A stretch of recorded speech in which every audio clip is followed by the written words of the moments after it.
Cleveland's up by 6. Stay tuned for more Monday Night NBA presented by ESPN on EA Sports after this short break.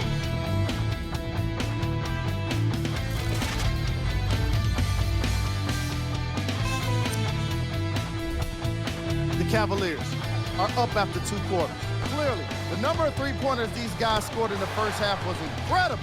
And if they can keep that up, it's going to be tough to keep that team down. Have a look at the leading scores for the Cleveland Cavaliers.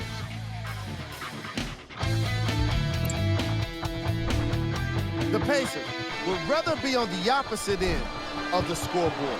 They don't have a single player that can claim double figures in scoring. Have a look at the leading scores for the Indiana Pacers. Game track. 3-point field goal percentage. The Indiana Pacers should really consider abandoning the emphasis on long-range shots, given how poorly they've been performing from beyond the arc. The accuracy is just not there in today's matchup. They got off to a slow start with most of their misses in the first quarter. Player of the half. Kyrie Irving most definitely deserves to be player of the half for the way he distributed the ball. It was an excellent display of court vision and solid passing. And here we've got the stats for you.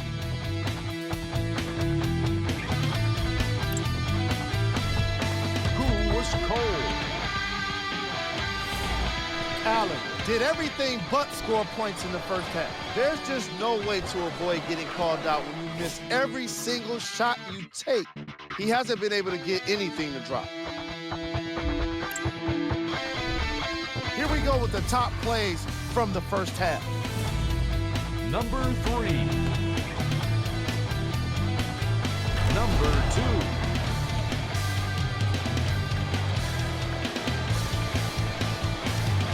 Number 1. And that concludes our halftime report. Thanks for joining us, and see you again after the game. Welcome back to the Quicken Loans Arena for the second half of this game. If you're just joining us, along with me is Jeff Van Gundy. I'm Mike Breen. Cleveland's got themselves a lead as we get set to start the third quarter, but this game certainly is up for grabs. It certainly is, and it's going to take energy and efficiency at both ends of the floor.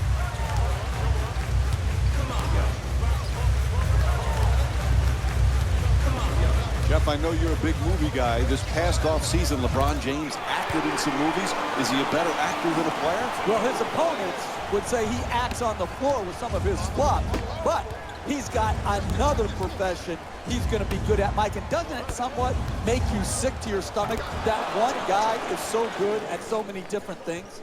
The assist from number 13, Paul George. James against George. Blows past him with the dribble. James follows with the first shot. Hits for 2.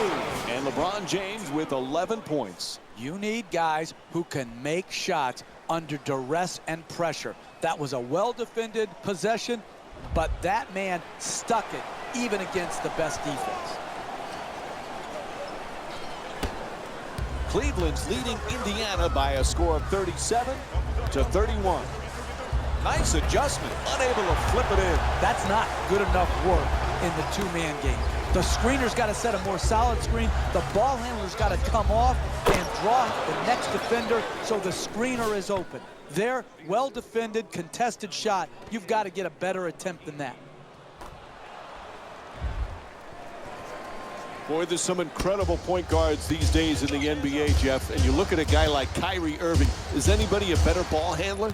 Now listen, he's a special player when he's at the top of the floor, either in transition, one-on-one, or in the high pick and roll. The guy has a unique handle.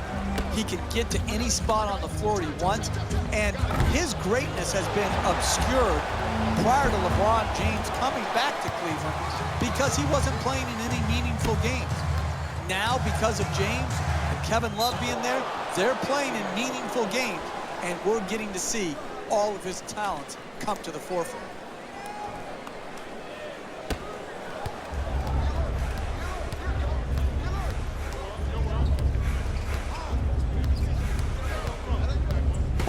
Looks again. Turnover forced by Irving. Tries for the alley-oop. Nice ball movement. Ball is tipped, and they come up with it. Forced to make the pass. George jump shot. Love the rebound. He's averaging 10 rebounds per game this season. Here's the lob. The alley-oop finishes with a slam. I love the way they're not complicating the game. Get the ball near the basket and then finish with strength. Number 5, J.R. Smith.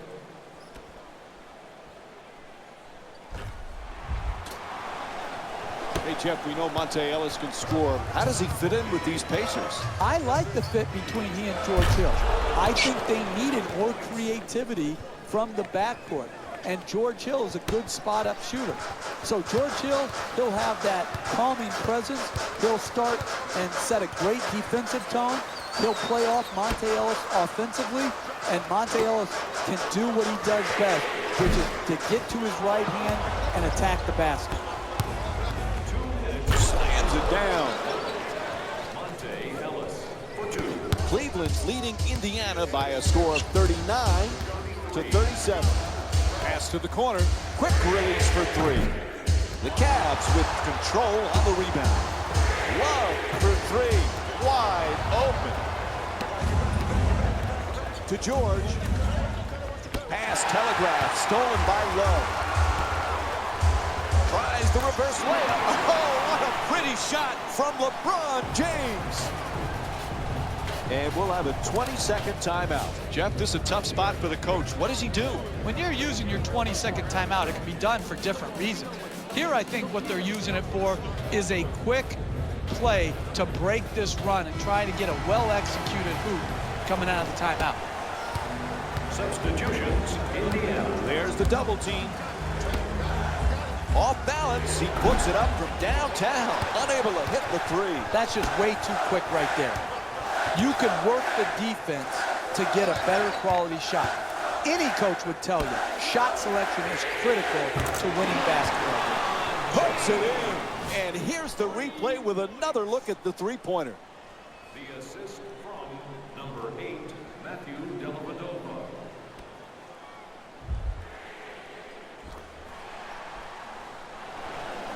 Cleveland's leading Indiana by a score of 44-37.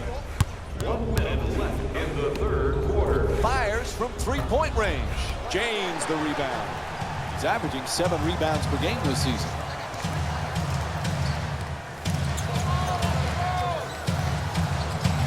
To Shumpert. Shumpert for 3. Iman Shumpert with the bucket from downtown. Man, he got that one off quick.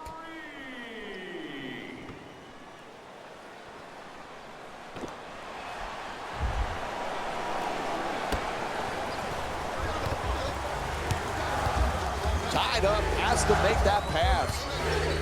Back out to the perimeter. Double team closing in. Tied up and has to pass. The 2 defenders swarm, throws it down. He's not going to get an easier 2 points than that right there. Under the rim, jumps up, dunks.